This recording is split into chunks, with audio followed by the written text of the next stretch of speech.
Hello and what's up everybody, this is Sugi JRPG in the flesh, and today I'm gonna be reviewing Lost Odyssey, one of those JRPG classics, and this review will be based on Xenia's X360 emulator version of the game. And before we talk about anything else, I want to break down the difference between the emulator's current version versus the original Lost Odyssey on X360. So one of the things under the settings you can do under Xenia is to disable VSync.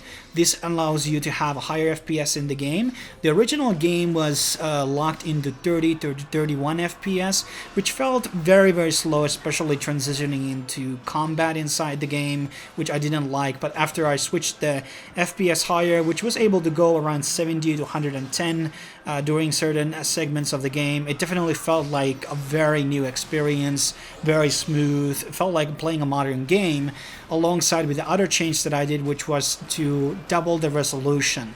So I believe originally the game was done on 1080 and then downscaled to 720 on the X360 console, and by actually upscaling the resolution by 2, this basically made the game look a lot more HD than I was able to see on the X360 gameplay when I was comparing, footage from YouTube.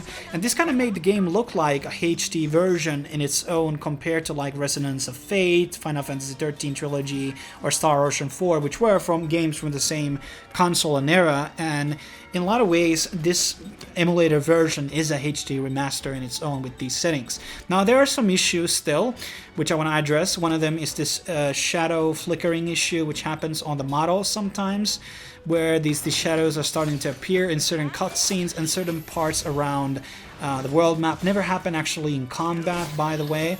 These are kind of infrequent and happen only in certain segments and cutscenes of the game.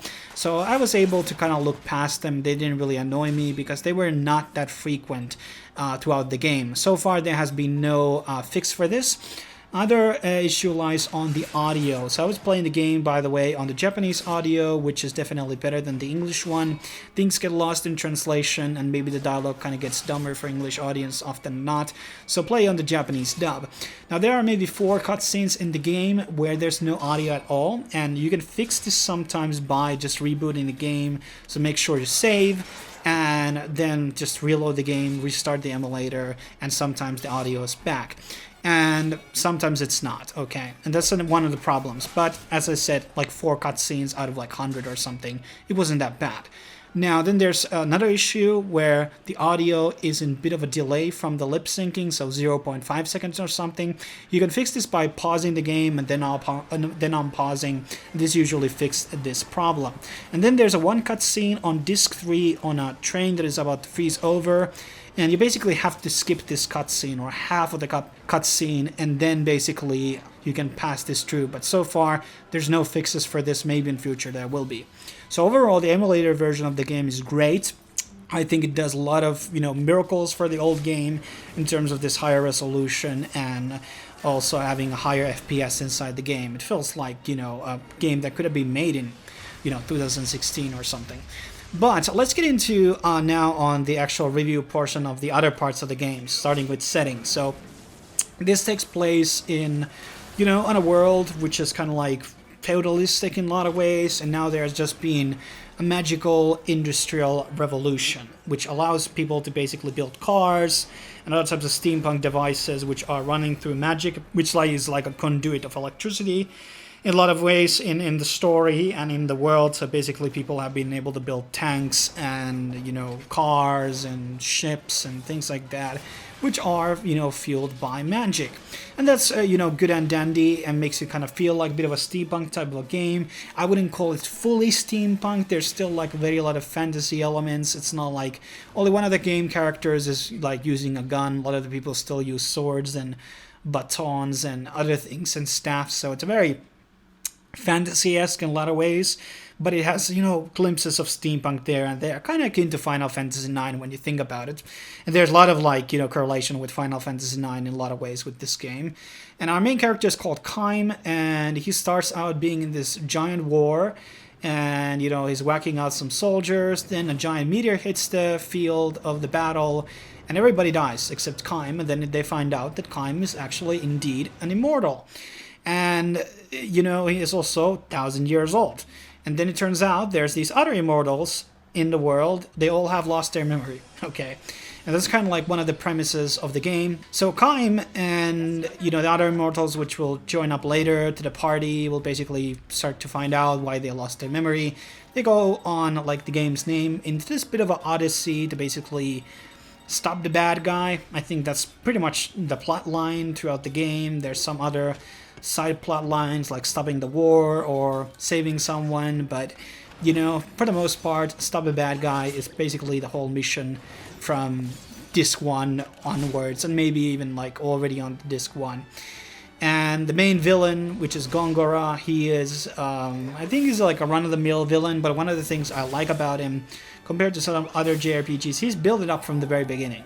You are introduced to him where he is currently in the political sphere, in the country, in the world, and then he kind of like, his plan is a bit revealed kind of over and over again as time goes on in the game. The game doesn't really offer that much like plot twists, which are really crazy and everything. Maybe this is because I played the game second time and I mostly remembered a lot of the things going down, but so I can't really say, but I felt like it was very streamlined. The viewer know what was going to be happening, and viewer know who was the bad guy, even though that the protagonist kind of didn't. So it was kind of maybe a bit too streamlined in terms of the story throughout the game. And there are like elements of dealing with immortality, having to say goodbye to the people who will wither away because they age differently than you do, and regaining your memories, and what is our mission here on Earth, and things like that. These are kind of like some of the revolving themes around here. Also, family is a bit of a bigger theme than it is in any other JRPG. I won't spoil why, but you will understand once it goes down the line to that. But portion of the story is unlocked through these dreams, which are these sort of like a visual novel drama sequences where there's lines of text with some cool music on the background. I didn't really read these, didn't care enough, but a lot of the big and better lore is actually on these short stories. And this kind of goes into kind of like remembering Dark Souls, where people tell about the lore of Dark Souls, which is in similar. All the lore that happens in Dark Souls is actually in scriptures and everything. It's not in dialogue, it's not in cutscenes, it's actually like item descriptions and things like that.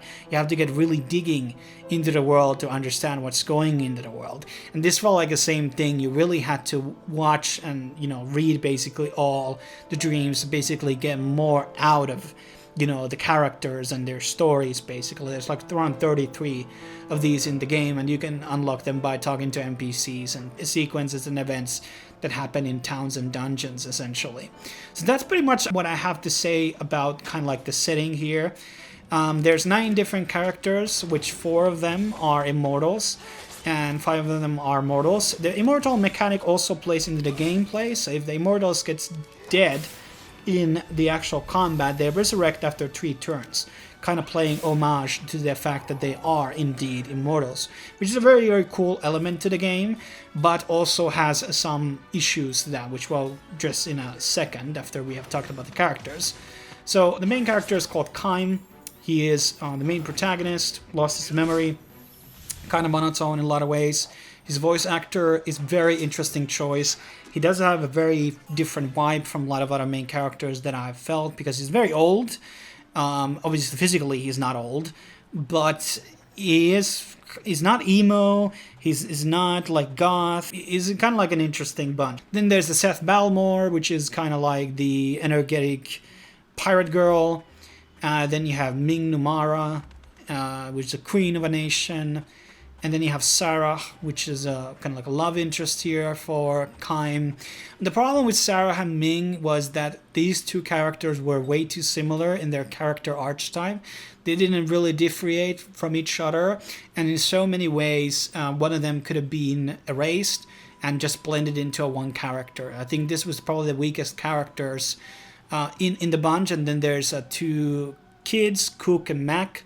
They're kind of annoying on the English dub. Didn't really like them too much, but they kind of, I think their execution in some ways weren't that great. I think Mac was, for example, too emo, could have been more energetic. Then you have Jansen, who's kind of like the clone of the group, but he's kind of like a cool character. He kind of receives perhaps most amount of character development Then there's the Tolton and also Sid. And those are also, like, I guess, okay characters, but they didn't get as much screen time as others because they join around later parts of the game. Or Tolton is kind of also built it up, but he joins the group a lot later on.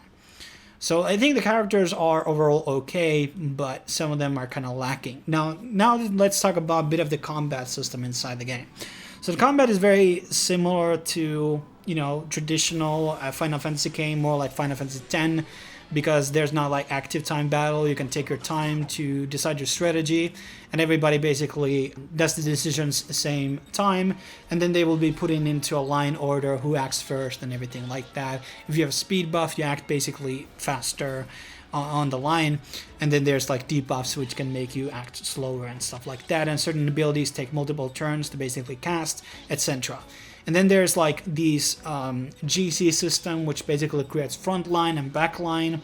Front line is basically for the tanks or the fighters, and then the back line is basically for the casters. And basically when abilities are casted on the back line, they take reduced damage because there's this guard system. So they take these guard points out basically by hitting the people on the front line.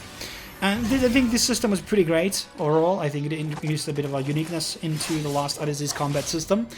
And then there's this like aiming system, which will increase the effectiveness of your accessories, basically rings, which you can craft inside the game. There's multiple types. Some causes status ailments like poison. Some are causing crit. And other types of things, more damage to certain types of enemy types, like elements or mechanical or bionic, and etc. And this ring system, you basically have to like push the button at the right time or release the button at the right time. This is a very akin to the system that they had Legend of Dragoon, which one of the people, I think, or a few people worked on that game, and they definitely brought that idea from that game into Lost Odyssey. And I think that type of thing is kind of making these turn-based battle games a lot more, modern, and they think this is something that Square, for example, should have explored more. They kind of did with, limit breaks and overdrives and Final Fantasy X, but I think there's always more to be done with that. But I like that. And then the learning system is interesting. So basically, the mortals will learn skills as they level up, and the immortals are basically able to copy spells from the mortals inside the party. And also, you can learn abilities from accessories inside the game. Now, this created a bit of a problem inside the game where the immortals were able to learn every single ability in the game, and mortals were basically, dumped down to use a set of abilities, basically to their class archetype. And this basically meant that immortals were just ultimately better characters to be chosen on your party, not just because they were able to learn so many abilities, but also from the fact that they just inherently were able to resurrect themselves inside the battle as well. So, the party of 5 is the max in the end game. So basically, most people ran a party 4 immortals and 1 mortal. I ran 3 immortals and 2 mortals basically. I felt like this was best for me and also offered a bit of challenge.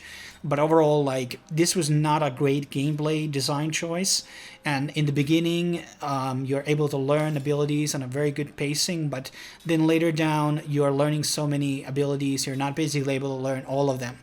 Then there's some leveling systems and differences here, where if your other characters are underleveled, they get leveled up more, and if some characters are too high level, they will get less experience over the battles. So they had this very weird scaling system. I don't like these things in JRPG, especially scaling enemy levels and things like that some people choose for. I think you just have to get better at, making difficulties appear in different ways. The game itself, because of this thing, is actually quite difficult in the beginning, especially the second boss. I died to many times because it's actually pretty hard, and you have to level up quite a lot in this game, learn abilities, get the best strings and items, and otherwise you're going to be in trouble and you're going to be dying a lot, and that's going to be frequent.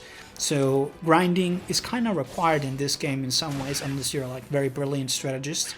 But I think I liked the difficulty in the game. Some of the side bosses in the late game were kind of easy, some were a bit harder, and the last dungeon definitely offers a bit of challenge in terms of mini games. There's actually many mini games inside the game. And one of the things you also can do in the game is get your own boat and your own airship, technically, which it's a ship can fly. And you actually get like 3 different ships throughout the game, and you can like travel the world on the world map through sea. And then there's this like a route type of a thing, which you can also travel on the world map. But I kind of like this classical world map thing. I wish more games would embrace it. It's just like, there's something about it that has very much appeal, versus like just creating an empty open world type of thing like Final Fantasy 15 did, with a bunch of random areas which have no value or nothing to interact with. So I always, desired this one, and maybe we see it become trendy again. Now, some other parts about the game, the weapons, for example, was another thing I didn't like about the game design, because so you have 1 ring, 1 weapon, and technically 1 slot for accessories. You can have an ability which will give you 4 slots or 3 slots for abilities, accessories. But I don't like games where the weapons are basically useless. They just give you attack damage bonus, and that's it. Not even the legendary weapons inside the game give you any type of extra abilities or ultimate attacks or a passive buff or anything. So that was kind of lame. Like, the weapons really had no impact on the game. The rings had a lot more impact than the weapons did, and that's just weird to me. And also, I never really liked this new trend where the game started to, like, I don't expect the games to have like MMO inventory where you have 11 different equipable items for 9 different characters in your party. But I kind of liked when we had armor, we had boots, we had weapon, and we had necklace or 2 accessories. I kind of liked that, and we have been moving away from that since this Xbox 360 generation in a lot of ways. In terms of the gameplay, there's 50 hours of it, and maybe up to 70, 80 hours with all of the DLC and all the, there's a lot of side quests, a lot of hidden treasures. There's this kind of like a backyard, it's called. It's like a fighting arena where you can basically find all the hardest bosses inside the game and the hardest challenges, basically. There's a fair amount of side bosses too, which I was very happy about. Optional locations and, a lot of quests and, errands, which you can basically do, and treasure hunts. So I like that there was really well detailed side quest content inside the game. Also, there's New Game Plus, which basically allows your all immortals start from level 50 as you start the game. But since there's no alternative endings or anything like that, replayability for this game, not really big fan of it. But overall, like, kind of wrapping things up, I mean, Lost Odyssey is a decent game. I think there was definitely some decisions in terms of the skill learning thing where they had some inherent like design flaws, like I talked about, the mortals becoming basically useless choices compared to other characters. So the character tier list was totally mess, and also didn't like the weapon thing. But aside from that, I think the story is decent. It actually has a pretty good ending too, I would argue. Kind of like a happy ending. I mean, those are not always so easy to do in so many ways. I mean, I've seen so many bad endings altogether. But, I mean, it's still a great game to play, and throughout the line, I think we're going to be seeing more patches on Xenia, which might fix the shadow cluttering issue, and also the issues regarding the audio. So then it will be basically a perfect emulator game. But who knows, Mistwalker at some point, some year, might be actually porting their old games into PC and Steam to cash in. I think they should do that. But that's pretty much my rundown of Lost Odyssey. I'm not going to make this review any longer than it is. I think it's a decent game. Some people kind of overhype it because Sakaguchi is involved or other reasons. But I think it's like a really bit above average in some ways. It has aged well, I give it that. But I fundamentally like the story could have been a lot better. This is a guy who has written very good stories before, or at least directed one, so maybe I was expecting a bit more regarding that. Thanks for watching, subscribe, like, share, and I'll see you in the next video.